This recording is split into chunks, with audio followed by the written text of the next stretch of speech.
Alright, I wanted to show you my battery backup system that I made. I made this just in case the power goes out, or when we go dry camping I wanted some power just to run a few things. So to start off with the batteries, these are Everstart Max from Walmart. Everything I picked is one of the cheapest options you can go with. These are not the best batteries that you can pick, but I wanted to show what you can do if you had very little money, and so this is what I went with. So these are $100 batteries at Walmart right now. They're Everstart 29 DC Max, and they're deep cycle batteries, but they're not true deep cycle. So they have 114 amp hours, and the cranking amps are 845. A true deep cycle doesn't have cranking amps, so it's not meant to start a boat or an RV engine or things like that. A deep cycle battery, a true one, is supposed to go down to 20%. I'll include some pictures of some good deep cycle batteries to use for solar panels and things like that. This is just a quick, easy way to get some power just in case the power goes out. One benefit to these, not only they're only $100, but one battery is 12 volts, and the good deep cycle batteries are 6 volts. So to make 12 volts, you would need two 6-volt batteries. The 6-volt batteries are twice as high and twice as heavy. So another benefit to these are they're just smaller in size. So when you get two together, you get about 230 amp hours. Where if you got two 6-volt batteries, like the Trojan T105s, you would make a 12 volt and you would only have 225 amp hours. So for less space, less weight, I have about the same amp hours. True, they won't last as long, but I'm not going to be using them every day hooked up to a solar array. So those are my batteries. This inverter is a Centec from Harbor Freight, 2000 watt continuous, 4000 peak. Okay, it has 3 plugs, 3 fans, little USB. This was on sale at Harbor Freight this last week for about 150 bucks. Normally they're 230. I would recommend getting at least 2000 or more to run some of the things I'll show you in the house. So another thing I bought is this voltmeter. Okay, so you can test your batteries. And then another thing I bought is this little device. It's called the Kilowatt. You can get this at Home Depot and Harbor Freight and on the internet for about 10-20 bucks. And this, when you plug in a device like a refrigerator or a fan or a computer or whatever, it'll tell you how much wattage that device is using. So I'm going to go through a few things and show you what the wattage for each of these devices are. So I got a couple of floor fans, a lamp, a monitor, and I'm going to show you my refrigerators as well.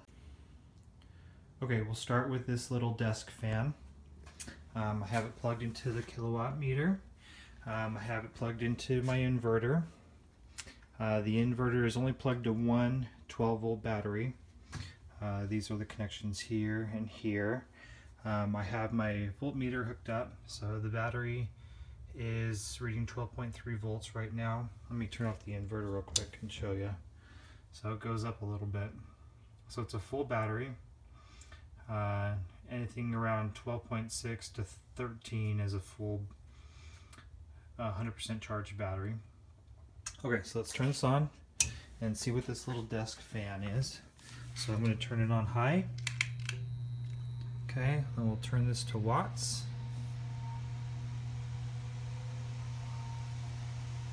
Okay, so this little fan actually uses quite a bit of watts on high, about 30 to 40. Okay, now let's check out this white tall floor fan. So I'll put it on 3. I'll come over here. Initially it starts up in the 70s. That's what the peak wattage is. just to turn the device on. And it goes down to, let's just call it 55. Here's another brand of a floor fan. Let's turn this on 3 on high and let's see what happens to these watts. Next up is this lamp. It has a 13 watt light bulb in. So let's turn this lamp on.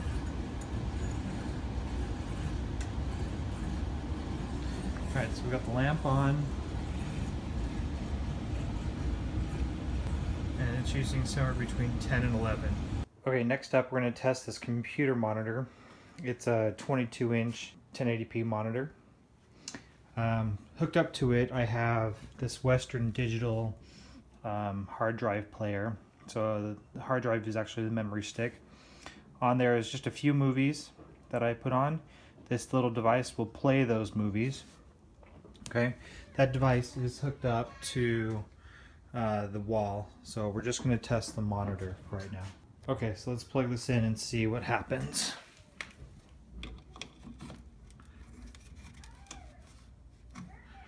Okay, let's turn to watts.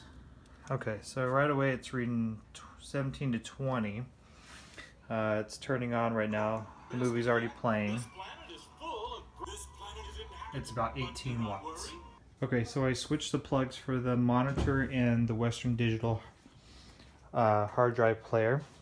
Okay, so now the Western Digital is plugged in and it only reads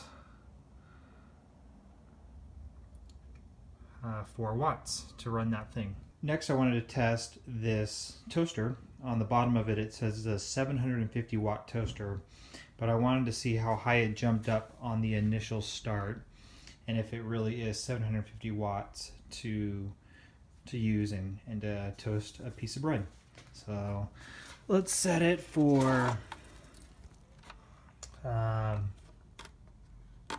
we'll just put it on 1 and see what happens. All right.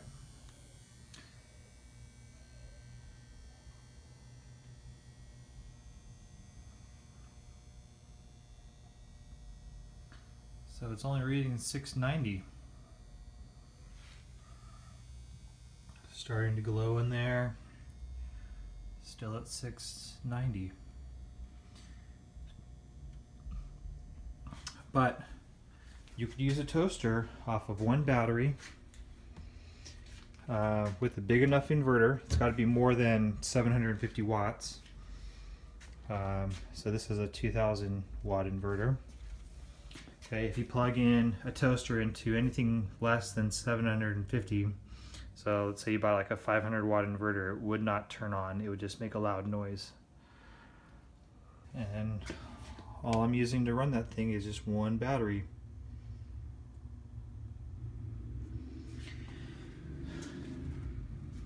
So the battery is about 1300 watts total, but if you drained it down to only 20%, that only gives you 1100 watts to use. So you wouldn't be able to use a toaster for more than an hour. But who toasts anything for more than an hour? Alright, next up is the 18 cubic feet refrigerator. Freezer on top, refrigerator on bottom. A little bit smaller than average size, but let's see what this is. I've had the doors open for a minute so that the compressor will turn on. So let's see what happens when we plug this thing in.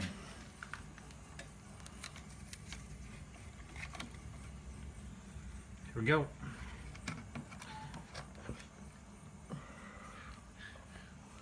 Okay, so the doors are still open, and for some reason it says 40.7.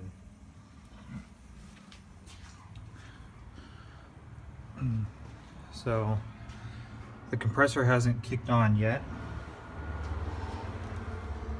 Still at 40.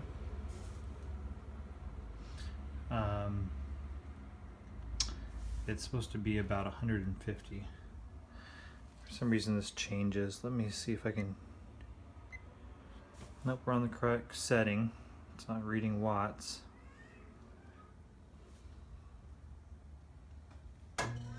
Okay, so the compressor just turned on, and now it's reading 217. Okay, so that's just the initial startup. Let's see what happens.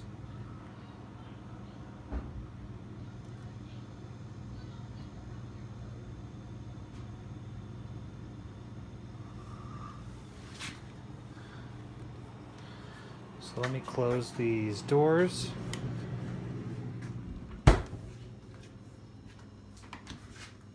Okay, the doors are closed. Let's see what it goes down to. 180.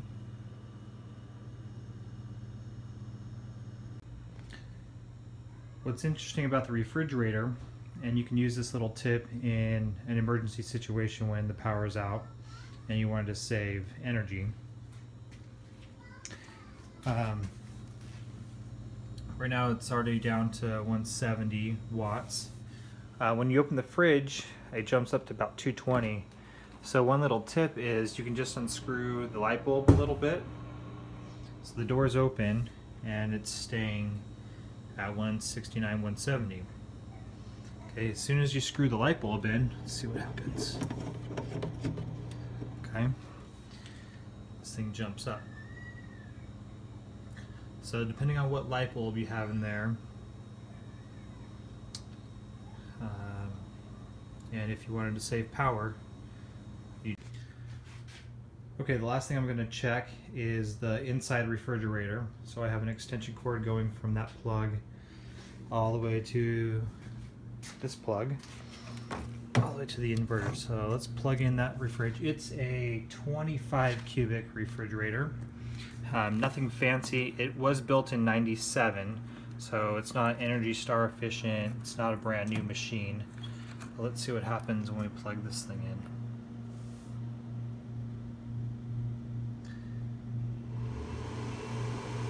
So it jumped up to 1140. The fans on the inverter kicked on. Okay, and then for some reason it reads it like this for a minute or two.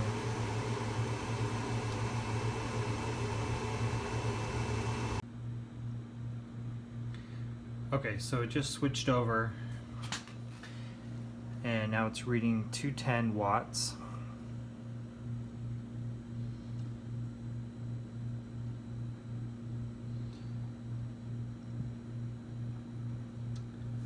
Let's see what happens.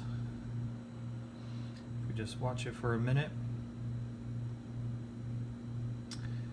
Remember, this is a little bit bigger refrigerator. It has more food in it than the garage refrigerator. So yesterday when I tested it, it was about 175 and the garage refrigerator was 155.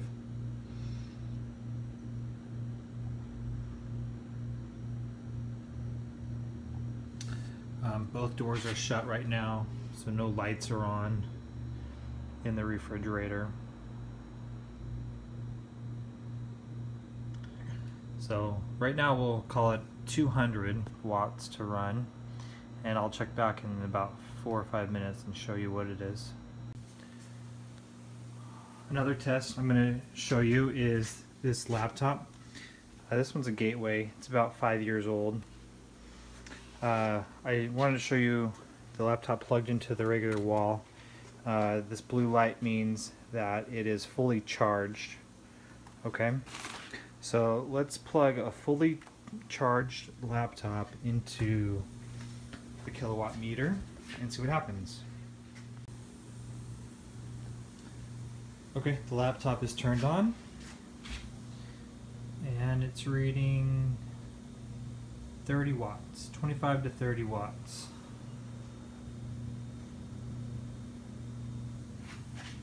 You can see these two Bluetooth lights are on, so battery's fully charged.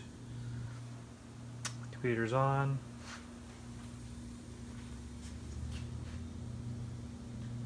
Okay, this is to show you the battery plugged, or the computer plugged into the inverter, but without the laptop battery in. This is 100%.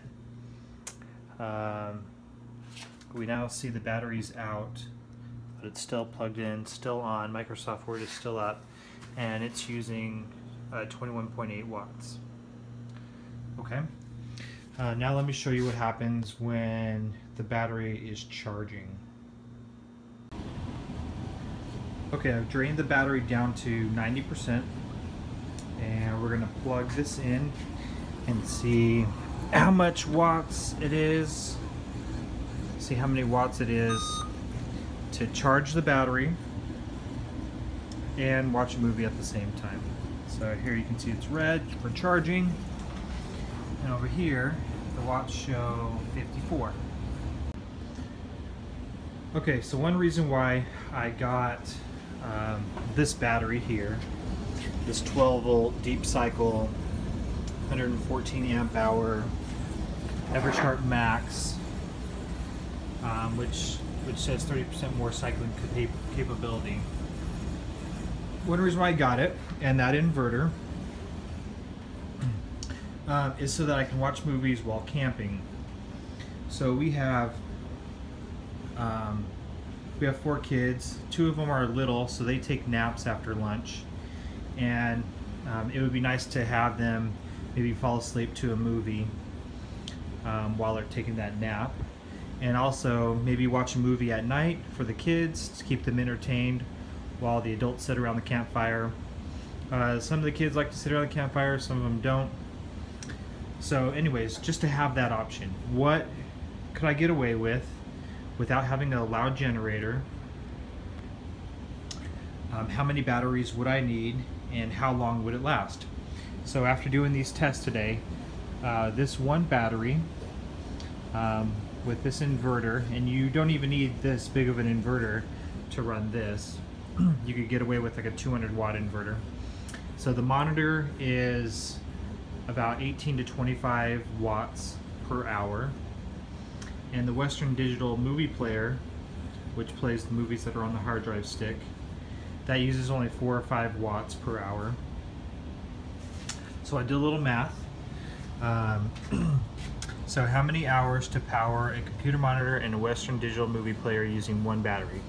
So the battery is 114 amp hours times 12 volts equals 1368 watts. Okay, so 1368 times 50% is 684. You don't want to take these batteries down past 50%.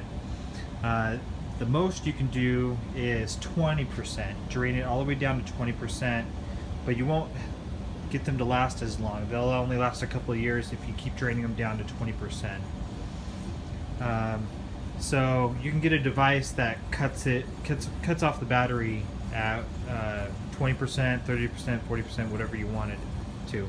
But I just want to drain it down to 50%. So so total watts divided in half is 684. So that's how many watts I have to play with.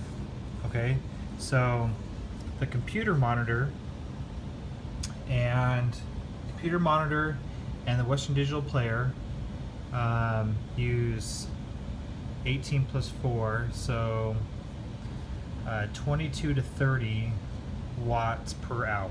So let's just say it's 30. Okay, so you can get 22 hours out of that battery, draining it down to 50%.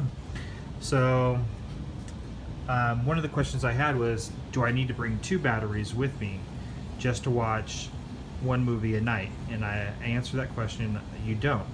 You can live off of one battery. Let's say you don't have a truck to store all of this gear. We have this minivan right here. So space is kind of an issue with all of our camping gear. So now I know I only need to bring one battery, and I can watch 10 movies and charge an iPad and a cell phone and maybe run a small desk fan. for white noise or just to keep cool in the summer months, things like that. So anyways, that's how I figured that all out. So this is all you need. You need a computer to monitor and a Western Digital media player and a hard drive of movies, which nowadays most movies you buy online and you get a digital file. So that player will play those files. Another option you could have is to get a projector and get a white sheet or blanket and hang that up in a tree or something, and you can project the movie onto the white sheet. The projector probably uses 50 to 200 watts depending on which one you get, and then you can plug this little device or a laptop into that projector and play the movies that way. That way you get a bigger screen. This is only 22 inches. It works for me. But you can get a bigger screen, more people can watch in comfort, and you can still use just one battery in this inverter and it would last you still 10-15 hours, draining it down to 50%. So leave a comment if this idea helped you out.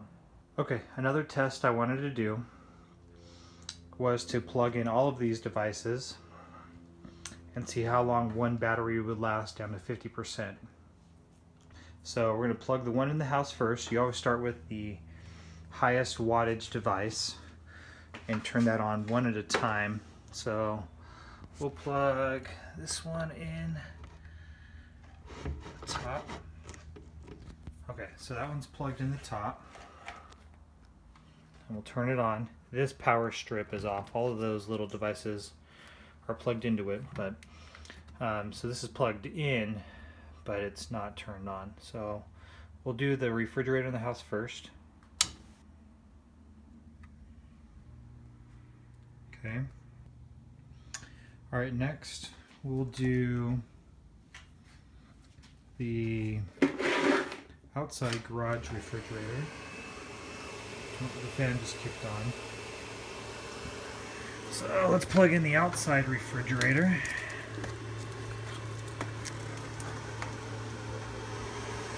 Okay, so the inside refrigerator is plugged in. The outside refrigerator is plugged in. The refrigerator is not on right now. So let me go open these doors up just to get them to turn on.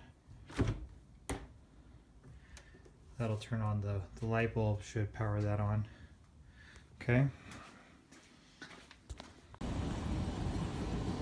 Okay, so both refrigerators are plugged in. Now we'll turn on the power strip for all these devices. Alright, so we got that fan on high at 3. We have this fan on high at 3. We have this fan on, the computer to monitor on. The Western Digital player is booting up. Let's turn on the fan. Or let's turn on the light. Okay, so the light's on.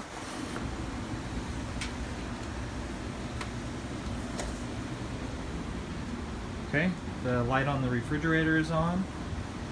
The light on the refrigerator inside the house is on. The doors are open. I'm trying to get this to turn on. Not yet. So let's play a movie on this thing while we wait for the refrigerators to turn on. And you can see the power gauge on this inverter is only lit to 1. Okay. Another thing we can do real quick is just check the watts on the battery. So let's plug in red first.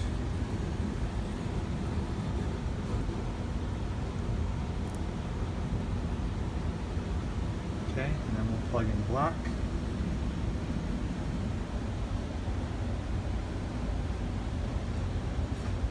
So it's 12.1. And this is This was a fully charged battery when I first started all of these tests. Remember, I plugged in a toaster for a minute. I tested the refrigerators for 5 or 10 minutes. Okay, I shut both refrigerator doors. We're going to start with one refrigerator at a time. So this refrigerator is now on. You can hear it running. Okay, so the power strip is turned off. So I just have this refrigerator running. So now let's plug in the other refrigerator. So the power level went almost to the top.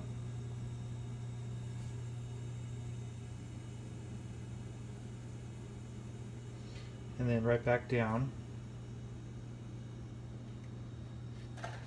And let's go check to see if it's on.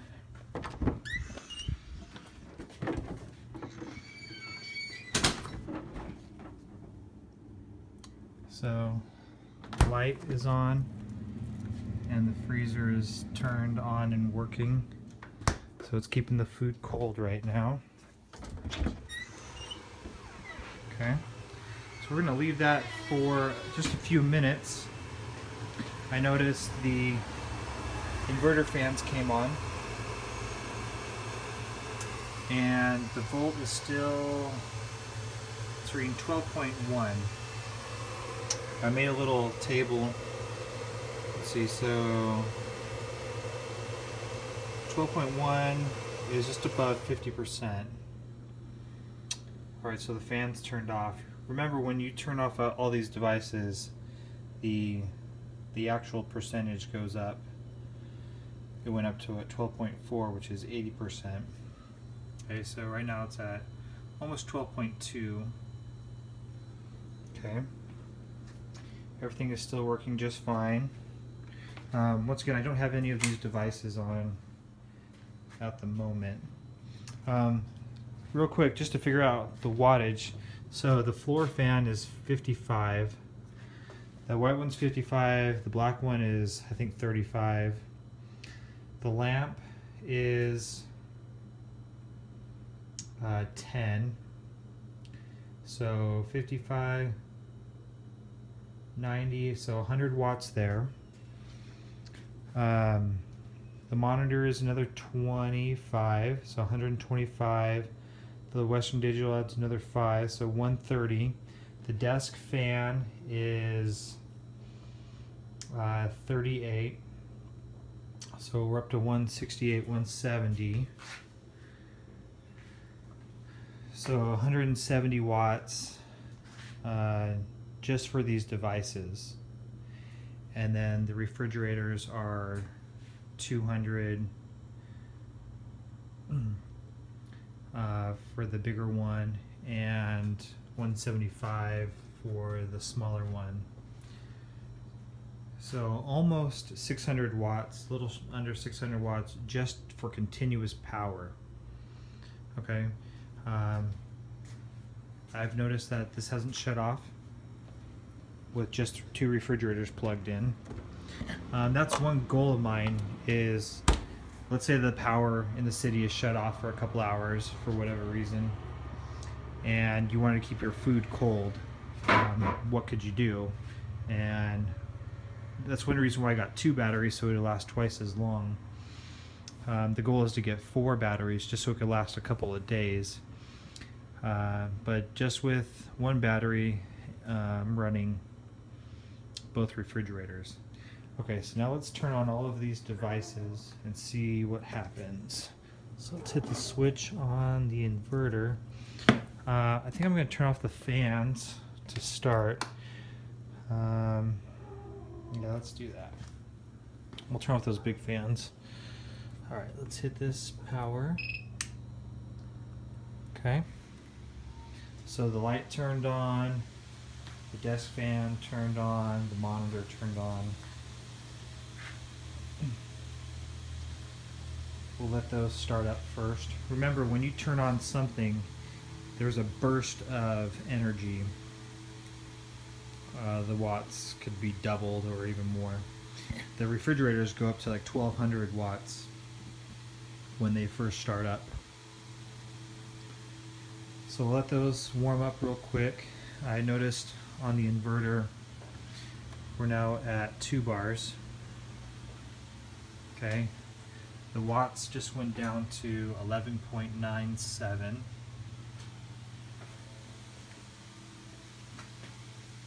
Okay, so all those were running, no issues yet. Nothing shut off. Alright, let's turn one fan on at a time. So we'll turn this one on. It's the 35 to 40 watt fan. It's on high. Okay, no issues.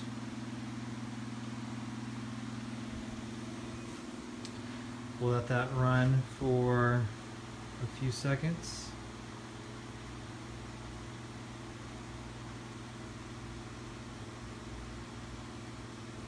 Okay, let's turn on this fan on high.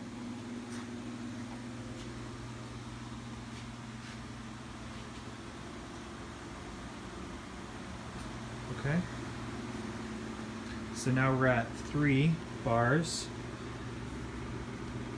on the inverter.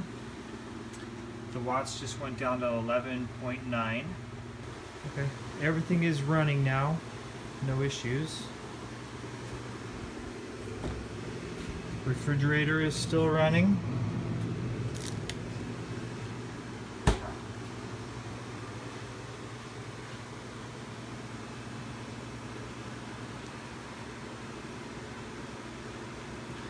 So I'm going to leave these on for a couple hours and see how long we can get this battery to last.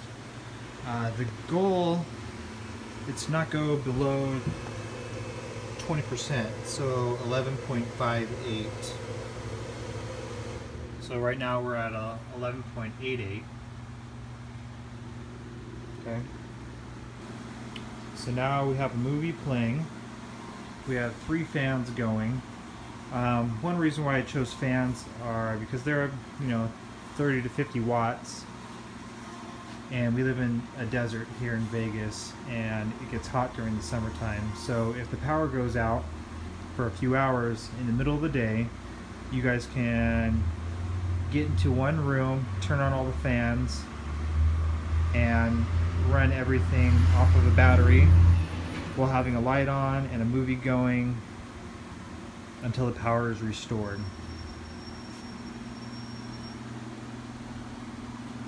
There's no generators going, you don't need gasoline, you just need a charged battery. And the way I charge my battery is with this device I got from Harbor Freight.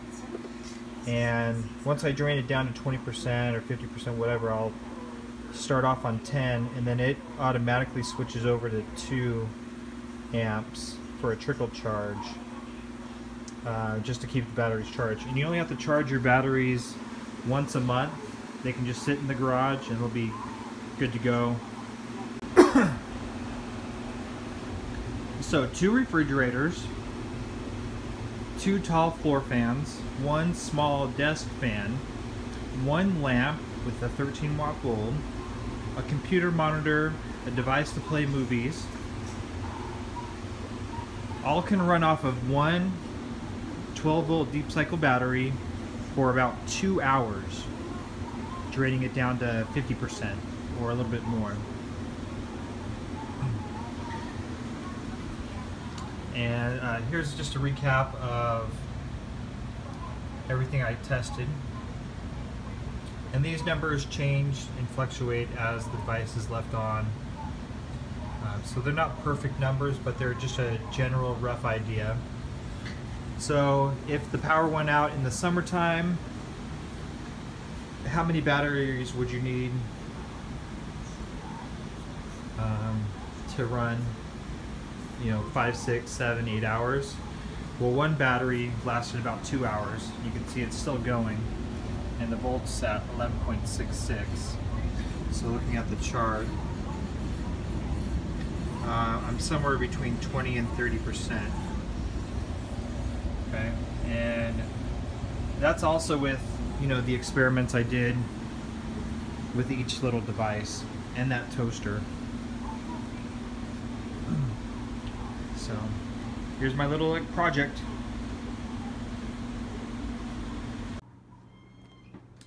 What's interesting is when all of these devices are plugged into the inverter, along with the two refrigerators, and you check the watts of the battery, it goes all the way down, I let it go all the way down to 11.6.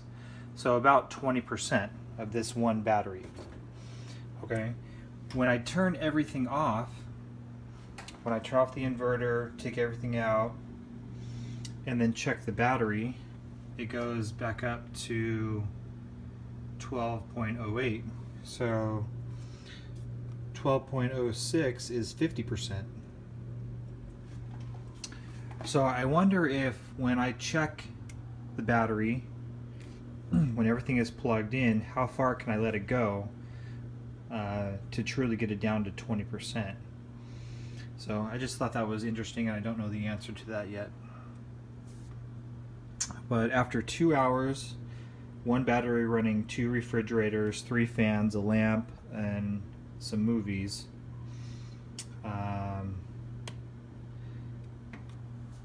left with 12.1 volts.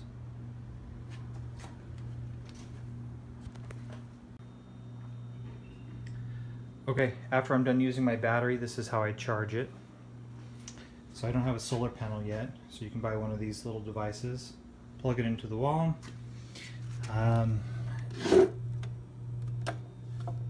Set it to the blue one, which is 10 amp. Okay, after it's done charging, once it gets to 100%, it'll automatically switch to the 2 amps for like a trickle charge. Okay. So I'll plug that in. It'll take a couple hours to charge this battery up. So that's it.